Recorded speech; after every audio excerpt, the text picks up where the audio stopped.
8 metr uzunluğunda 2 metrdə əlavə adası olan mətbəx göstərəcəm sizə. Bütün materiallar AGT firmasına aiddir. Üstü tökmə mərmərdir. Həmçinin də burada tökmə mərmər istifadə olunub. Moyka sıfır çıxıntıdır.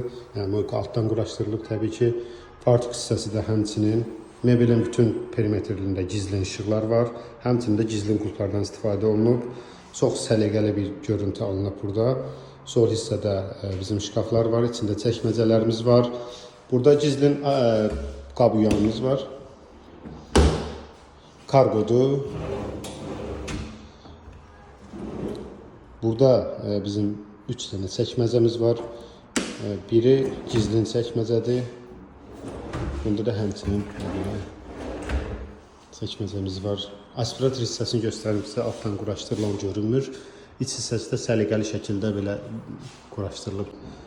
Bütün şkaflar üstə qədər, pedalka qədər yığılıb. Üst hissəsinə baxın. Bəzən 3, bəzən 4 polka qoyulur. Sizə görə dəyişir. Burada basaj mexanizmidir. Baxın. Toxunduqda basajın öz petləsindən istifadə etmək lazım ki, qapını açsın.